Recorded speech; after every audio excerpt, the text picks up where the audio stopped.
आता प्रत्येक शिक्षक हा आक्रमक झाला आहे, प्रत्येकजण बोलायला लागलेत. प्रत्येकाला वाटतं की प्रचंड मोठा अन्याय होतोय. या संदर्भात आज उन्हामध्ये बरेच शिक्षक देखील बसलेत. एकंदरीत आज आपल्यासोबत शिक्षक आहेत. सर काय वाटतं, कशी आहे परिस्थिती? काय मग केंद्र शासनाच्या त्या उच्च न्यायालयाने जो निर्णय दिलेला आहे, राज्यातील ज्या शिक्षकांची सेवा 5 वर्षापेक्षा जास्त आहे त्यांना TET अनिवार्य केलेली आहे. आता माझी साधारणतः 33 वर्ष सेवा झाली आहे. माझ्या सेवेच्या काळामध्ये माझ्या हाताखालून अनेक विद्यार्थी डॉक्टर झालेत, इंजिनियर झालेत, सर्व क्षेत्रामध्ये आहेत. आमची पात्रता तपासून घेतल्यानंतर आमची सेवेमध्ये निवड झाली आहे आणि आज तुम्ही आमची पात्रता तपासताय, हे कुठल्या नियमामध्ये बसतंय? पात्रता तपासायची तर सुरुवातीला नेमणुकीच्या वेळेस तपासायला पाहिजे होती, त्यावेळेस तपासूनच घेतलेलं आहे. कुठल्याही शिक्षकाला आणून कुठल्याही पदावर बसवलेलं नाही.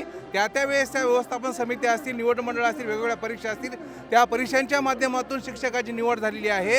आणि एवढी सेवा झाल्यानंतर पात्रता तपासणं हे अतिशय चुकीचं आहे. शासनाने याच्यावर पुनर्विचार करावा.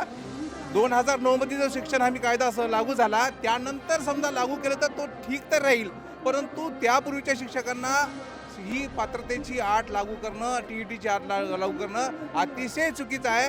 राज्य शासनानं याच्यावर ताबडतोब उच्च न्यायालयामध्ये पुनर्विचार याचिका दाखल केली पाहिजे आणि शिक्षकांतला हा असंतोष जो आहे तो असंतोष कमी केला पाहिजे.